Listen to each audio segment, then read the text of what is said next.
And we are live, and I am once again on the Scientology kick. I will get off it eventually, but this evening I am joined by somebody that I have wanted to have a chat with since I started this channel way back, and that is Apostate Alex. And the reason I want to chat to him is obviously he's based in the UK. I'm from the UK, even though I'm now in France. So wanting to chat about Scientology and the actions against Scientology in the UK because it hits close to home. So welcome to everybody who's watching live. Welcome to those who are going to be watching it on replay. Please, if you have any questions, stick them in the chat. I will star them and we will get round to them if we have time.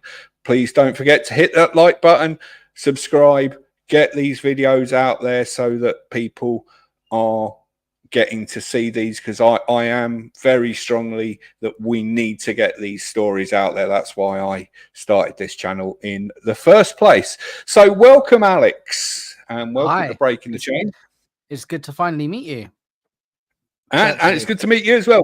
We've had a few conversations privately, but not actually with a camera or face to face. That's cool. Yeah, how you doing? Yeah, first call, and it's good. It's good to finally do that. So where I want to start is the protest movement in the UK and Europe, because obviously we had the protests down at the Paris org, which again, typical Scientology, they keep springing these things on me with 3 days warning, and I was due to fly off to meet my granddaughter for the first time on the Monday after it, so I couldn't get to Paris and get back to fly back to the UK. Typical. So how is the protest movement as a whole going in the UK?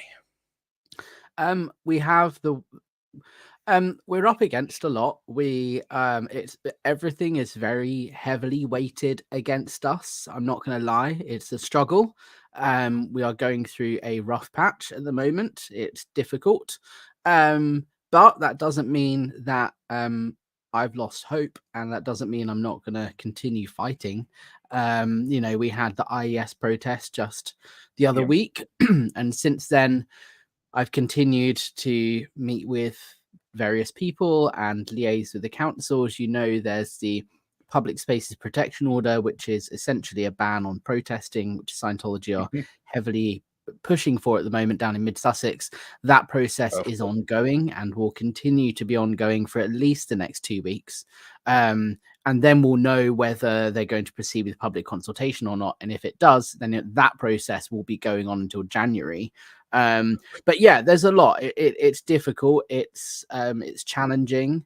But that's why I never thought it was going to be easy.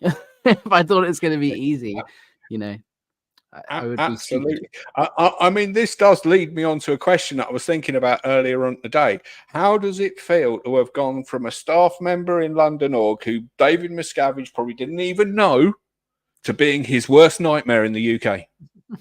Yeah. I mean, well, look, it doesn't feel great. I'm going to be honest. I receive hundreds of tweets every single day from various accounts harassing me. I have people sitting outside my house, like all the typical fair game stuff. It doesn't feel great. I would be lying if I said that it did. But I would also be stupid if I was to think that wouldn't happen. So I'm not complaining. None of this is nice. None of this is pretty. But it's something that needs to be done. It's got to be done. The more we expose Scientology, hopefully, the sooner we can get it shut down. I know. I mean, in America, it might take a bit longer, but I know obviously in France, it's already classed as a cult. And in Germany, the same. So if we can get them moving in the UK to start doing that as well, especially as that's the spiritual home, really, with St. Hill of Scientology, that would be a real move. I mean, the thing is, my goal isn't to shut down Scientology. My goal is to stop the abuse, right? And that's what we're trying to do, is trying to stop the forced abortion, stop the child trafficking, stop the hard manual labor punishments, the harsh ethics conditions, the throwing people in lakes, the disconnecting families, the suicides, all of this sort of stuff. That Absolutely. is what I want to stop. And I want to Yeah. stop the mental torture of every person that comes into contact with Scientology. Now, the question of whether that is behavior that can be changed within the Church of Scientology, or whether it is fundamental to the practice and belief of Scientology in and of itself, is a bigger debate, and that's a much larger question, Yeah. and one that I have my own views on. But for No, me, at the moment, it's not about shutting the church down. It's about stopping the abuse and saying, hey, you can't behave like that. If they say that they Yeah. have to behave I mean, I've got nothing against what people want to believe. I've got nothing against what people want to believe. I mean, obviously, the whole point of this channel is we're going to be digging into cults and beyond, so exposing them. But if people still want to believe them, that's fine. But let's stop all the abuses. Yeah, and I mean, because I doubt we'll ever stop Scientology. Yeah, that's the wider debate, really, is like, and look, I have my own views on this, but the question of whether Scientology is abusive in and of itself, because it's written into it, and whether or not you can believe in Scientology without therefore abusing people, that's a whole nother debate, and that's a topic that is a question and a conversation that needs to be had, but one step at a time. When I'm approaching politicians, decision makers, law enforcement, all this sort of stuff, nobody wants to get into the debate of whether something should or shouldn't be allowed as a religious belief, and whether it is or isn't a religion. Like, that question is huge, and nobody wants to be the one to decide what somebody can and can't believe in. So the way I'm approaching it is by going, well, look, I'm not asking you to do that. I'm asking you to look at the behavior, and the rest will fall into line, right? Because whether you can have the belief without the behavior is a different question. I personally believe that Scientology is abusive in and of itself, and it's part and parcel, right? You can't believe in Scientology without mentally abusing and harming people. However, that's my personal belief. Other people can believe differently. That's fine. But what I'm trying to say is, hey, Scientologists can believe in disconnection. They can believe in suppressive people. They can believe in fair game, but carrying out actions and actually doing it is harmful. You know, I don't care if you want to tell me that you believe the grass is green and the grass is blue and the sky is green. You could believe that. I believe differently. That's fine. But if you start going and, doing something about it, and killing people who don't agree with you, then that's behavior, and that's not okay. Yeah.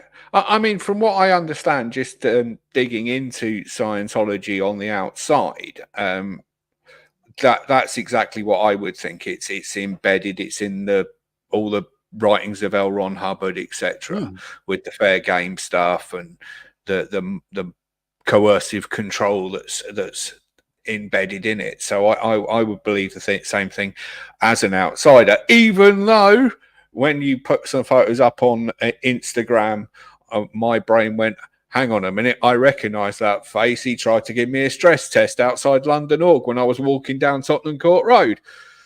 So we have met in the past, but neither of us remembered it. Because you probably at that time, you were stopping anybody and everybody that was going down Tottenham Court Road.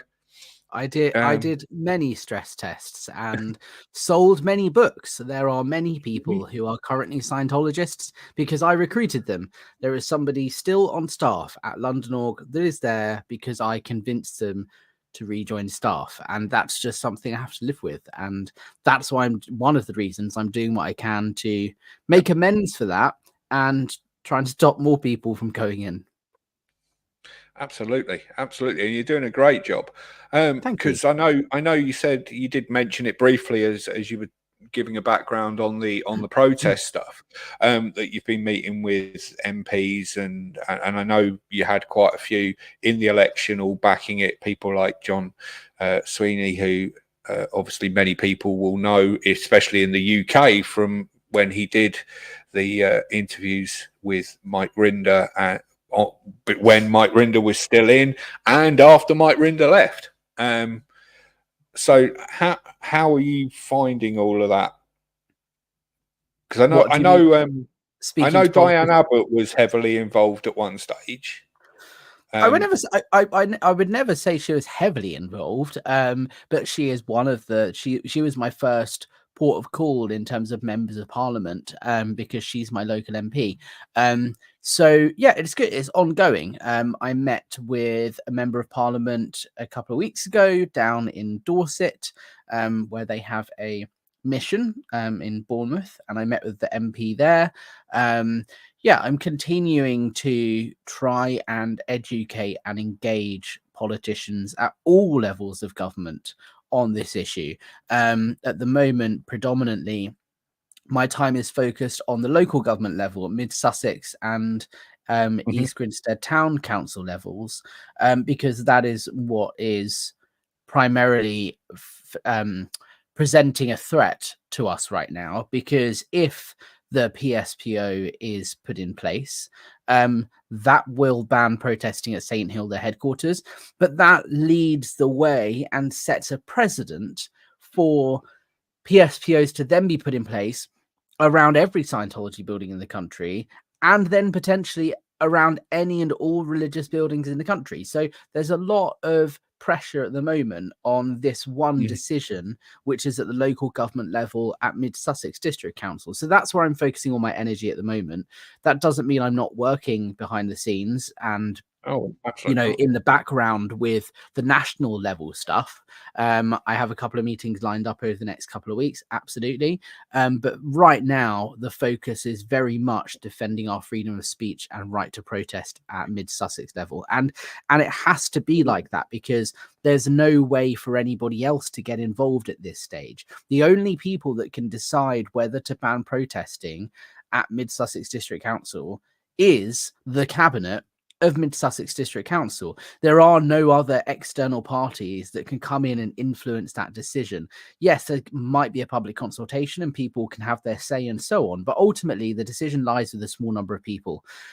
Only after a decision is made does it then become appropriate and possible to seek the help of people like members of parliament and liberty, human rights, and police and people like that. But Mid Sussex have to make the decision, and I have to have faith that they will make the right decision.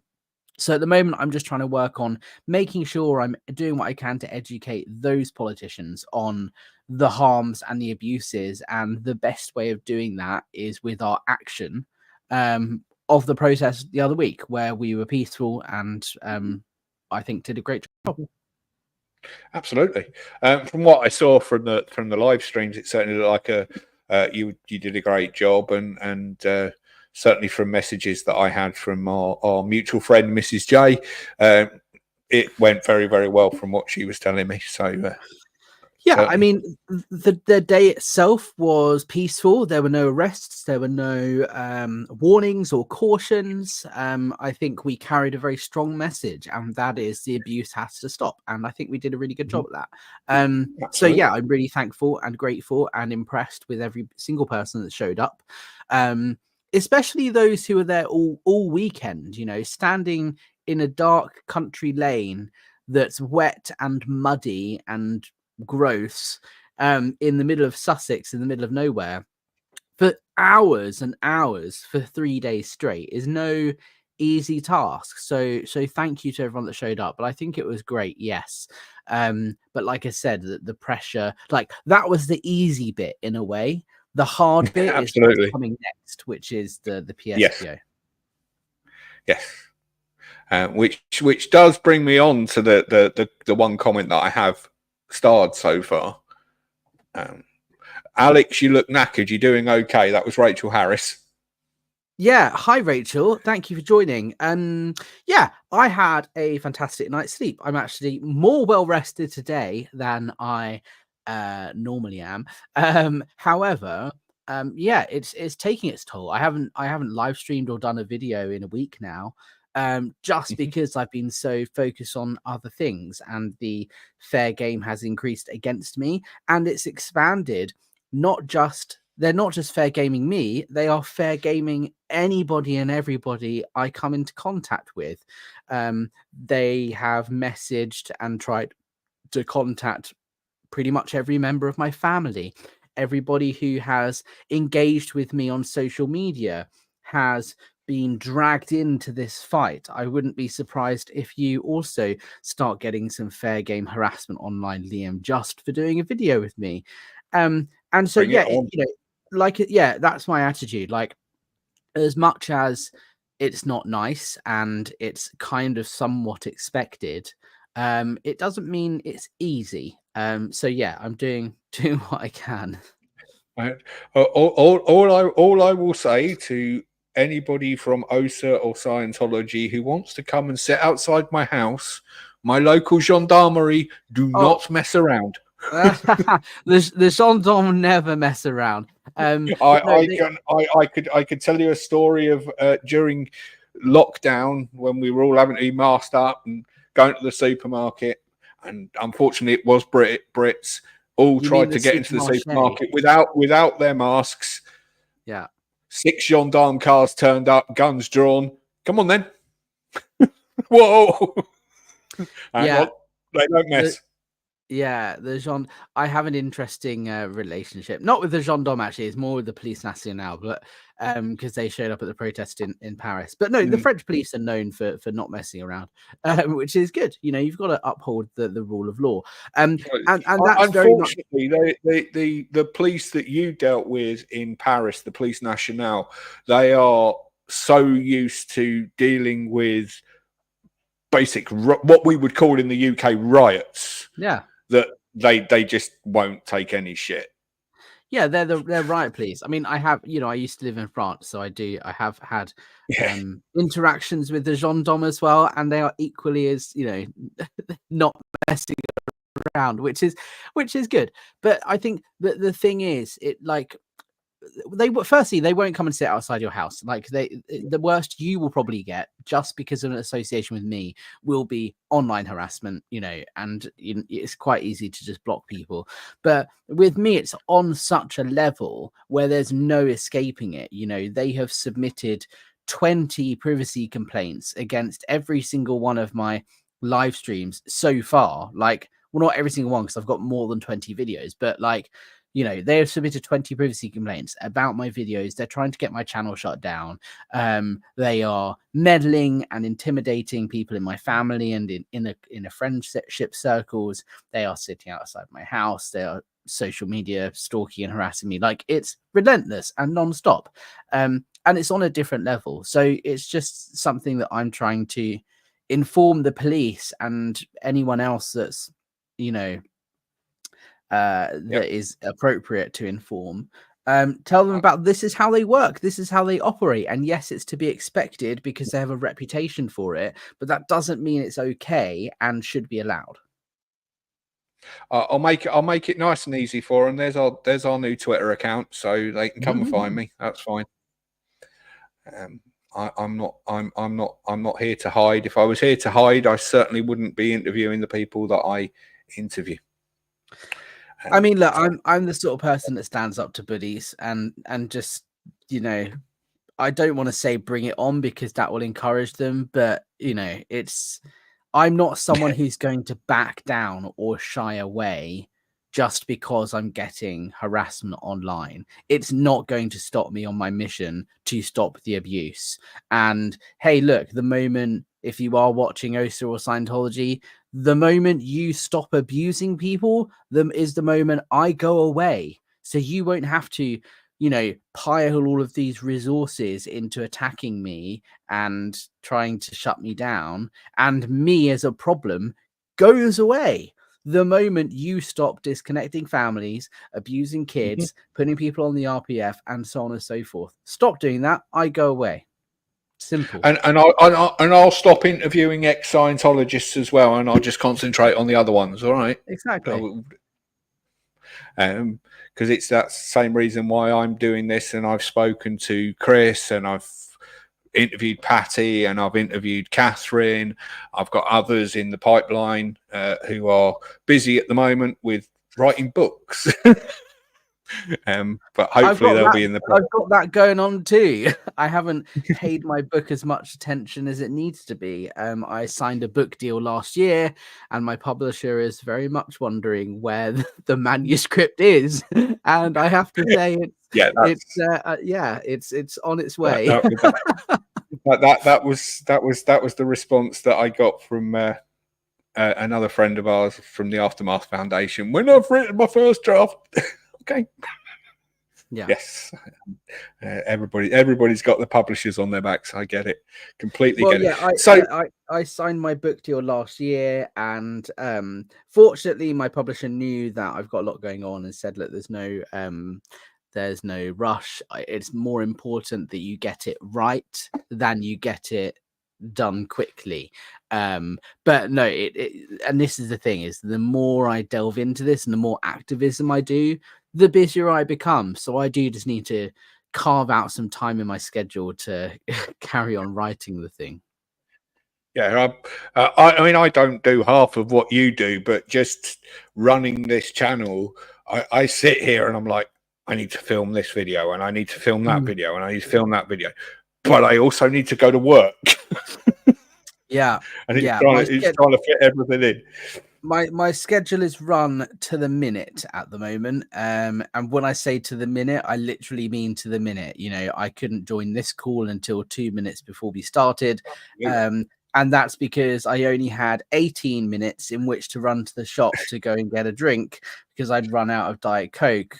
You know, like that's where my my life is like at the moment. That's fair enough. Fair enough. I completely accept that, especially when I'm talking to activists like yourself. I know if we end up starting late, we end up starting late. It's supposed to start at 7 o'clock, but it might be 10 past. You know, I'm not. Yeah, but I think I've become used to that doing this. Yeah, but it's important to also make sure that this is what I've learned recently. It's important to schedule time in to relax and do nothing, because and this is what I was about to say. Don't forget about your time over and above all the other things. Especially as an ex-Scientologist, I think the tendency is to work all the time, because even though I'm out of Scientology, I don't believe in it anymore, there is still something inside of me that's built to always want to be working and producing and, you know, being productive. And it's very hard. It's a hard thing to learn, to be okay with not doing something sometimes, whether it's just watching something on YouTube. I'm still checking emails and replying to stuff. If I'm, you know, out in the garden doing gardening, I'm like also on a call or something. Like, I'm always multitasking, getting stuff done. So it's important to schedule in time, even though I've got, like, you know, hundreds of meetings and things going on. I try and schedule in, okay, these 2 hours, I'm going to do nothing. And I turn my computer off and I go and do something out in the real world. And I'm just completely persona non grata online for 2 hours. Because if I don't do that, I will naturally just end up doing little bits of work in those 2 hours. And therefore I end up, you know, not having the rest I need. So yes, my life is very scheduled to the minute, but in that schedule is also included rest periods. And as somebody who is a qualified counsellor, and I do work with ex-cult members and people with mental health problems, I have to agree with what Rachel's just said there. Taking care of one's mental health is vital. As much as the cult hate it, the medication from my doctor really makes my days bearable. Absolutely. I mean, yeah, counseling and seeing a therapist is who's qualified and who is knowledgeable in Scientology is something that doesn't come cheap. I haven't been to a therapist in several months simply because it's too expensive, but it's something that did very much help me, and medication has definitely helped me. And it's just about what you can do yourself in the meantime, and taking rest periods and breaks and all of that is super important. Mental health is very important. That was part, a small part of the reason why I ended up in this space in the first place. I fell into it through the John Sweeney documentaries way back when, and started investigating then. But then when I qualified as a counsellor, John Sweeney's a great guy. Huh? I'm thinking about emailing him. I'm going to use the fact that we're both Liberal Democrats as the way in. Well, because I'm an John Sweeney for several months, and we haven't done a video together. If that gives you any idea of how busy he is as a person, but I'll mention it next time I go for a beer with him. Yeah. But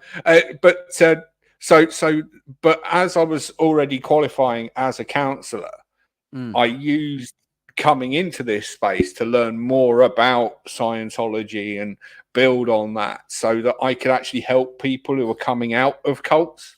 And now I do have a couple of clients that are ex-Scientologists, but ex-cult members that I'm helping. So that's how I got into this space. So moving away from what we're doing now with the activism, let's talk briefly about how you got in, working in the London org, and if you can sort of compared to what it's like for those working in America, because we've obviously got a lot of people in this space who are ex-Scientologists, ex-Sea Org from the States, but we don't hear much about the European side. Yeah, I think it's different. It's different, but it's also the same in many ways. Scientology, the whole point of Scientology is that you don't change it. What L. Ron Hubbard wrote is what L. Ron Hubbard wrote, and it works 100% of the time as long as you apply it correctly. Is essentially the idea behind it, and so therefore, theoretically, Scientology should be the same wherever you walk into an org, whether it be in China or the UK or America or wherever. And to some extent that's true, like in terms of the actual practice and the belief, but in terms of the way cultural differences impact us also come into play somewhat, and also different levels of the organization. You have Dave Miscavige over in the States, and so you have the really upper levels of international management over there. So things get a lot stricter, a lot tighter. And, there's St. Hill and there is continental management here. But the closer you become, the closer you get to Miscavige, the more abusive Scientology gets. And so the UK experience is somewhat different to the experience of those who were at the Gold Base or, over at International Management in LA. And that's why I'm really trying to do what I do, is to shine a light on that, because when I was recovering, and I'm still recovering, I think everyone will always be recovering once you've left. But for me, like the beginning of the healing process, learning about what other people have gone through, it was really powerful to hear someone with a British accent like John Atack, because like a lot of the stories I didn't relate to because I hadn't been locked in the hole. And so how on earth was I meant to believe everything this person says, like Mike Rinder, because Scientology have told me he's a big bad SP and he makes everything up and he's not to be believed. And here he is saying about the hole, which is not something that matches anything to do with my experience in Scientology at London org. So it's kind of hard to, as someone who's fresh out, to really click with it until I heard Mike talk about things in a Scientology way and demonstrate, no, he does know what he's talking about. And he is an ex-Scientologist. He's not just making it all up. It's difficult. And so what I really set out to do is try and speak with my voice, but also share other people's voices who are British, so they understand that no, abuse happens at every level of the organization. But your question was about how I got in. Sorry, that was a really big tangent. Yes. How I got in. Well, no, because that was the final part of the question. We're just doing the question backwards. That was the final part of the question. Yeah. Yeah, so I was a teenager. I was vulnerable. I had been moving around a lot. I'd suffered a lot of loss with various people passing away growing up, friends and so on, and was in a vulnerable state. And Scientology just so happened to cross paths with me at the perfect time.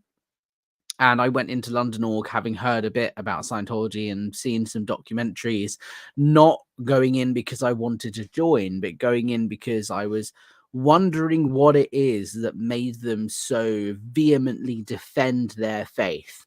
I was like, why do you harass people? And like, how on earth have you managed to get John Sweeney to shout and scream at someone? Like, what is it you're doing? Like, what do you actually believe? And why do you believe it so much that you will defend it and attack anyone who is critical? I just wanted to understand why. I didn't want to join. But that's the trick. And that's how it works when you're vulnerable. Is they use, doesn't matter how critical you are when you go in or what your questions are, they will find a way to manipulate you. And they did that, and I ended up joining staff. Absolutely. I mean, yeah, it is what they call finding your ruin. Is it, if I remember my terminology correctly? Yeah. But the thing that I've always wondered about, because obviously I've watched a lot of stuff that you've done on your channel and on other channels, is you were on staff, Yep. they forced you out, and then you went back. Yeah, well, they didn't force me out. The first time I left staff because I had to go back to school, right? Because I'd finished my GCSEs, and then I left staff because I had to go to school to go to sixth form to do my A levels. So I didn't get kicked out of staff, but I did get kicked out of Scientology because afterwards I then got kicked out, and I was told, so that was like September, because I had to start school again in the September. And then in the October, just before the IES event, the DSA phoned me up and said, "Hey, Alex, you can't come to the IES event because you have a connection to a bad suppressive person. And because of that, you can't come back, and you can't do any Scientology until this is handled." And I was very new in Scientology and didn't really understand the tech or how to fix it or anything. So for all intents and purposes, I had been kicked out of Scientology as a member of the public. And then about 18 months later, I still, like, at the beginning, I was very much like pro Scientology. I'd done a couple of courses, I'd helped people, I hadn't been abused, and there was nothing that I saw that was untoward. So that starts to create this cognitive dissonance. But I was upset that I'd been kicked out, and I didn't really understand why. But I still kind of believed in Scientology, and I got picked up by Flag, basically, who called me up, and they were trying to get me on extension courses, which is when you study Scientology at home and you send in the answers to their questions over the internet, rather than doing it at an org. And I explained to them what happened, and they said, "That doesn't sound right. That's not what should have happened. There are no ethics orders in place. There's nothing in your folder. Like, there's nothing on paper here that says you can't do Scientology, and there's no evidence that you're connected to a suppressive person. So come back." And so I started doing courses again, and then I did what's called a board of review, which is a part of the ethics system, which is basically an investigation that they look into everything, and they found, yeah, I shouldn't have been kicked out the first time, and you come back. So as soon as that had all been handled, I rejoined staff, and we were all good and golden again. And it was considered an injustice, which is why I was kicked out. But just to clarify, I wasn't kicked out. I wasn't kicked off staff. I had to leave staff, but then I was kicked out of the org. It's slightly okay. That makes more sense, because it when I'd listened to it in the past, I'd obviously misheard it, so it didn't make sense. But now it makes more sense.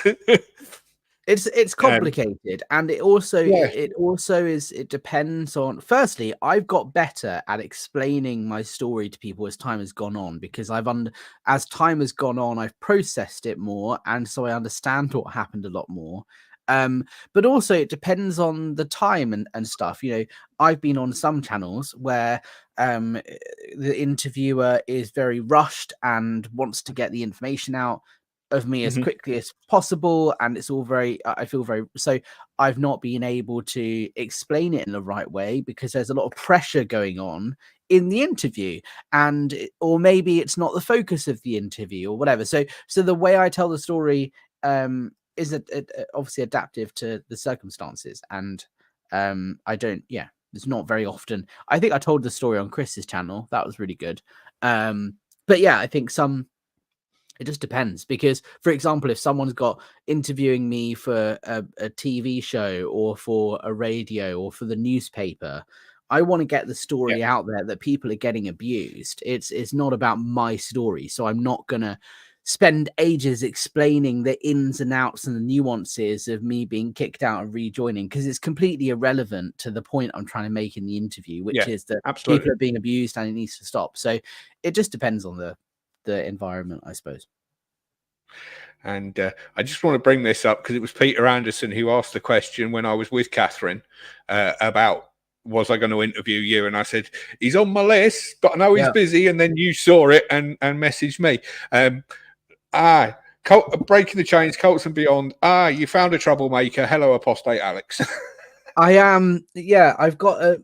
You can't see it, but on the wall just over there is a frame with a piece of paper on it that's the color known as goldenrod that says Yep. potential trouble source type D declare. So they weren't wrong when they declared me a potential trouble source. I think I would be right in saying I've graduated to actual trouble source now. Well, I think I named this stream the UK's most wanted SP. Yeah, I think it's very clear. I was speaking to a journalist the other day at one of the big national newspapers, and I was trying to explain that I'm like their number one enemy in the UK right now. Like I'm their biggest target in the UK, not Absolutely. internationally. Leah Remini and Mike Grinder and all of these other people, and the people who have been speaking out for longer and for more time than I have, are very definitely bigger problems for Scientology internationally. But in the UK, you know, I'm a bit of a tornado at the moment. There's been multiple press articles about Scientology in the UK. There's investigations going on that they know about, such as Narcanon, which was in the Guardian recently, and Yeah, I commission. was But going to there's bring that also up. investigations going on that they don't know about, and that's, I think they recognise that I am a real threat at the moment, and we can see that based on their attempts to fight back.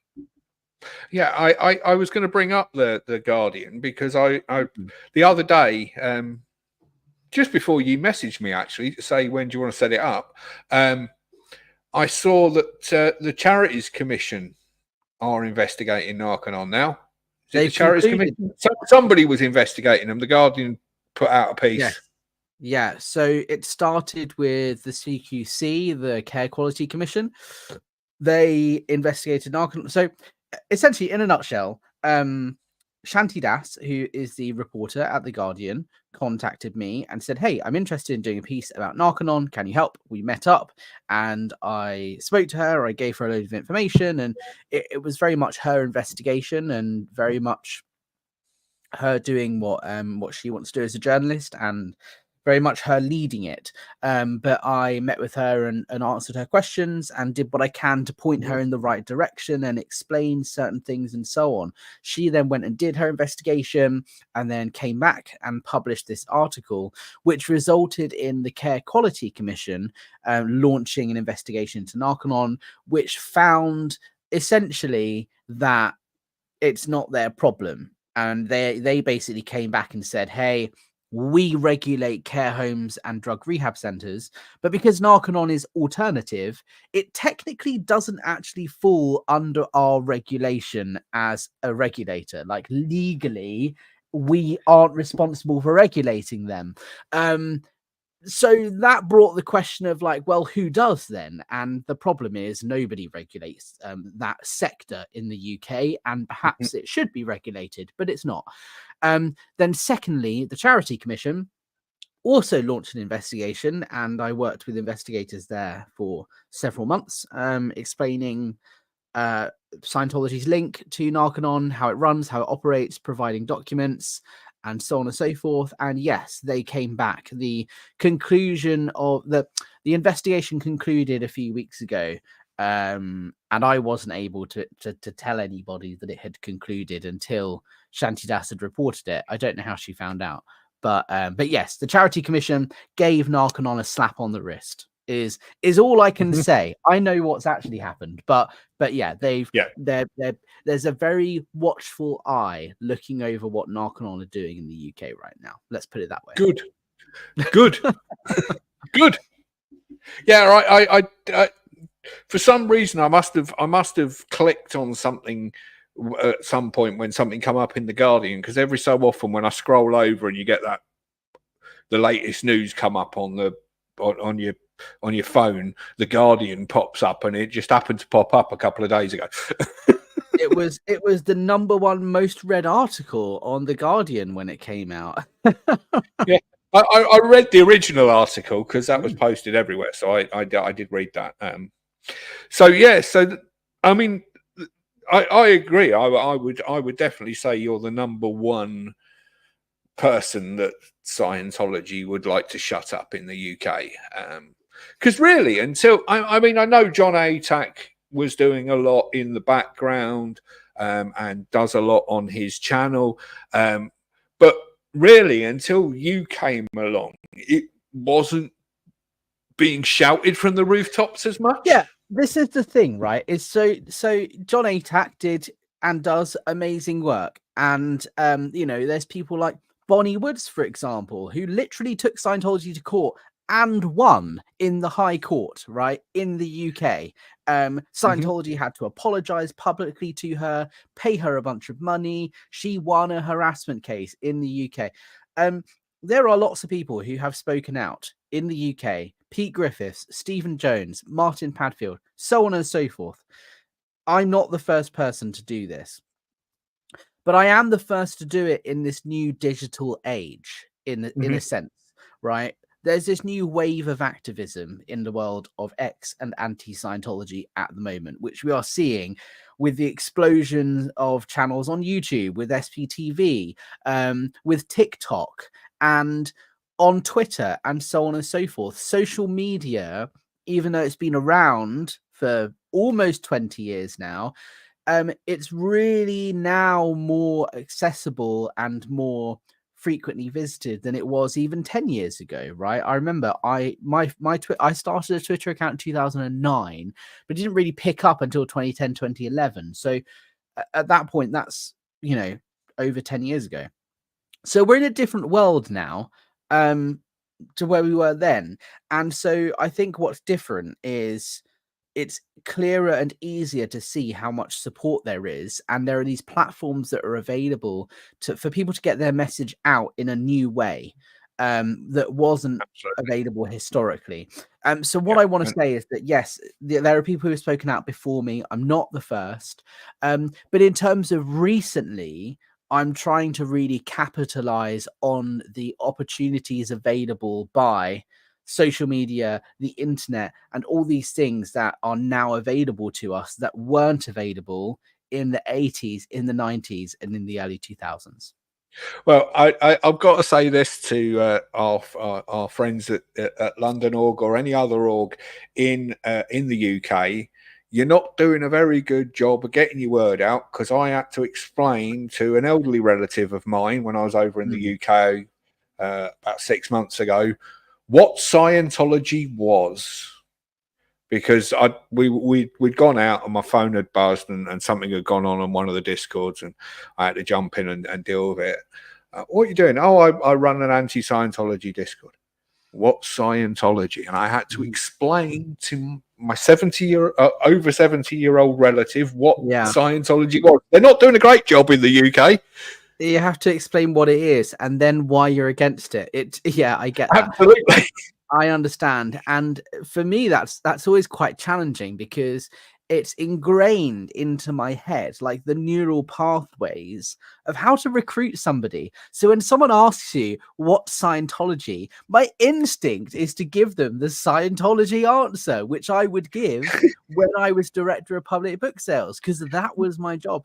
So it's always quite fun for me challenging myself and trying to explain Scientology in a way that's not the PR response, to then explain why I'm against it. But no, I think what I'm trying to really do at the moment in the UK as a broader goal, I suppose, is change the narrative. Because in the UK particularly, everybody that I've spoken to who is in a position of power, whether it be a journalist, a politician, a member of parliament, an elected official of some kind, investigators at places like the Charities Commission, all of those conversations start with, why should I care about this? And why should I do anything about it? Isn't it just that crazy American cult that Tom Cruise follows?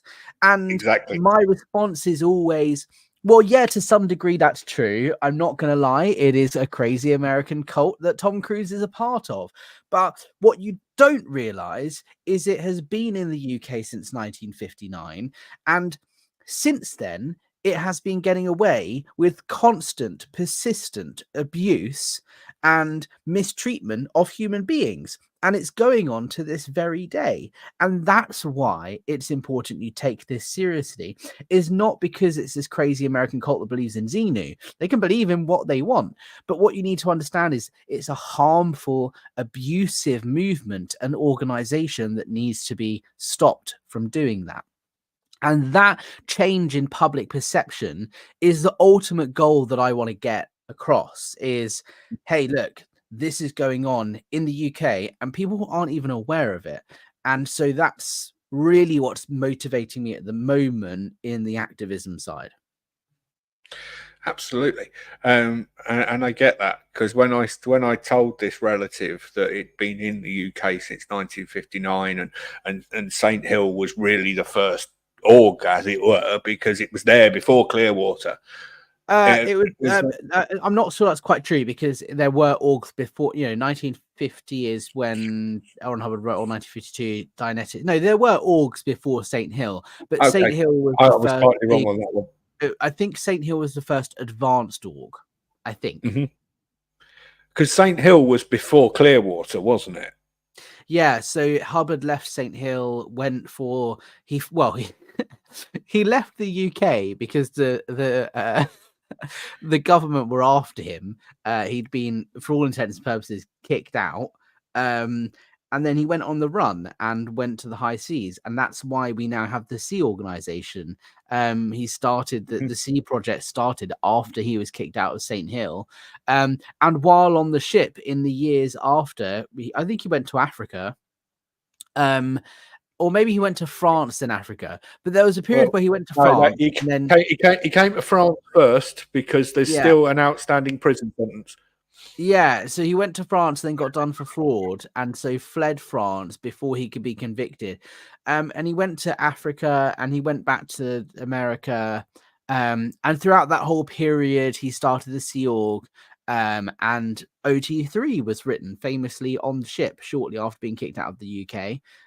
Which is the level where you learn about Xenu, for those of you who don't know. And yeah, then he went over to the States, and the Sea Org were tasked with setting up flag.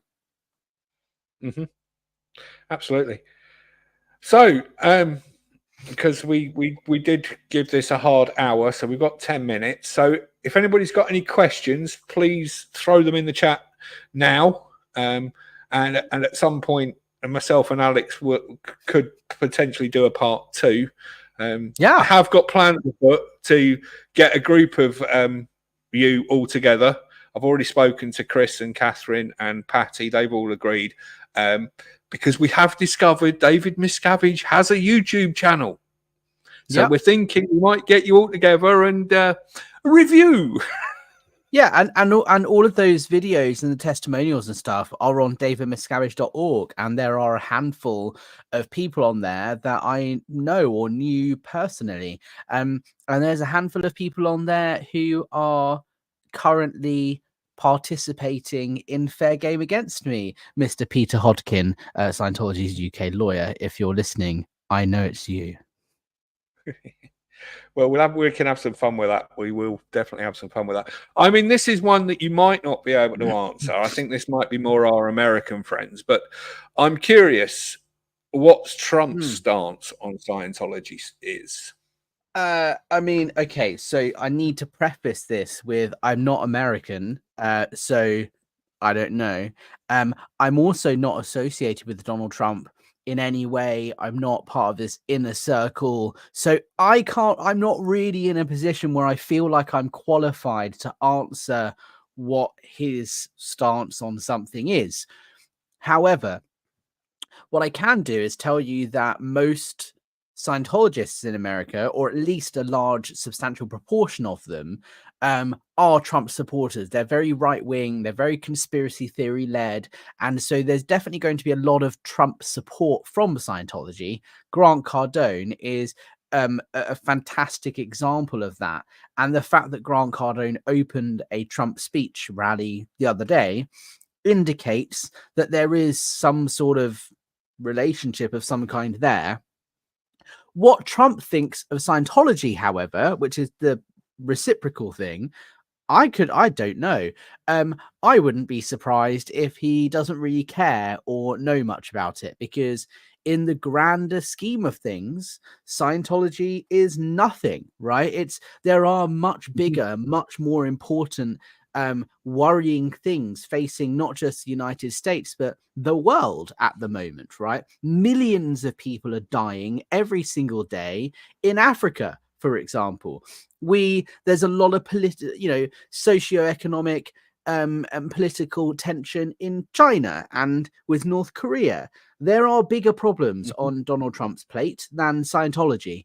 And I'm not saying this in any way to try and diminish the hard work that I and others are doing, but I'm just trying to provide context. It's important that the abuse in Scientology stops, and absolutely that's why I'm fighting this fight, because I don't want this issue to be forgotten about. And it's important that people fight for it and it gets given the attention that it needs to stop the abuse. I think any and all suffering is bad. But what Trump actually thinks of Scientology, I probably think he does. I think he probably doesn't even care or think much about it. And he probably won't until it becomes a massive issue for him, which is something, like I say, hopefully we can get it to a place where it becomes a massive issue so that it's on his plate and he has to think about it. But right now, he probably doesn't care. That's my thoughts. It's the whole what's in it for me kind of attitude, unfortunately, and there's nothing in it for him to go after him. So, and there's not even tax dollars for him because the Scientology is tax exempt. Exactly. Now, so let's go with that one. Think it would be sorry, I was just gonna say, you would think it would be in his interest to revoke Scientology's tax exemption simply because of the amount of money it would make him in taxes. But that goes against the whole religious freedom and all of that, which is also a really important thing. And I don't think he would want to turn on the religious following that he's got, because it's anyway, that's a whole different thing. But this is where I'll upset the people that the Scientologists that might be watching this and want to attack me anyway because I'm interviewing you. I'm going to upset them even more. Scientology is not a religion, it's a business. Okay, but this is the thing. People attack me for calling it, it's called the Church of Scientology, and I, refer to it as such. And people say, Alex, you should stop calling it a church because it's not. And my response I'll give it its title. Yeah. But the way it's set up as a business. Yeah, but my response to that is always, I agree. However, legally speaking, in the UK, its buildings are places of public worship. So therefore, it is technically, legally, a church. I don't agree with that. Whether it's a religion or not, I will call it a religion until it is no longer considered a religion, right? Fair enough. Because it is In the US, it is considered a religion. It has religious exemption, tax exemption. And so until that is taken away, I will refer to it as a religion simply Fair enough. because it highlights how important it is that we take away the tax exemption and we fight this. And, that's why. Fair enough. Not Fair because enough. I I agree with stand it, but corrected. because I it stand brings corrected. attention to the issue. Absolutely. Question, Alex, are you organising another LRH birthday party in March? I guess that's going to depend on what happens with this stuff with the protesting. I cannot confirm nor deny. There are things in motion, yes, but whether it will take the same form as historically, I can't tell you right now. Keep me updated and remind me of the date, because I might, because this one I'll have advanced knowledge of, so I might be able to get over for it. Well, LRH's birthday is March 13th. Okay. Right. I shall put it in the diary, because my family don't live that far outside of London, so I could. Well, you're assuming that any such activity would take place in London or the UK. I have. Well, let me know where you're planning it. I have family all over the place. Well, this is what I mean. Is there are things in the works? Yes, there's conversations that have been had, but what that looks like, I can't answer that question. It's not that I'm withholding the information from you deliberately. It genuinely is too early to tell at the moment. And once I can provide an update, I will. Excellent. Right, so that's that one. So we'll get rid of that one. Then we'll go on to something trivial that did make me laugh. Something trivial. Any update on the SP defeating Hedges across from St. Hill's entrance? Someone sent me a text earlier today with pictures. The hedges are still there. Scientology were ordered to remove that hedgerow on Monday before the protest. They were then given a 2-week extension, which expired on the day before yesterday, Monday. So it should have been removed by now. And my understanding is the council said, hey, if you don't remove it by this date, we will chop it down and send you the bill. Scientology are trying to claim that they had permission to plant the hedgerow. That's why they're not denying that they planted it. They're trying to say, we did it with permission. And the council is saying you need to prove it because we don't have any evidence that has happened. So they're kind of in this bit of back and forth at the moment legally. But yeah, technically they have been ordered to remove it, and it hasn't happened. I think we all answered this earlier on. The Special Spaces Protection Order will only apply to St. Hill? Yeah, so the current Public Spaces Protection Order would only apply to St. Hill. However, the reason this is so important is it sets the precedent for all orgs around the UK. If they are successful in Mid Sussex, you can almost guarantee they will then afterwards apply for PSPOs at every other council across the country. So yes, it does only apply to St. Hill, but it has national ramifications. And we're going to end on something that does make me smile, because I didn't realise this until Bok Buddies just put this in the chat. I like to think of March the 13th as primarily Matt and Amy's wedding anniversary. I like that. And Amy and Matt, if you're watching, big love to you. Amy is absolutely Amy and Matt, much love out to you. You are missed in the community, I promise you.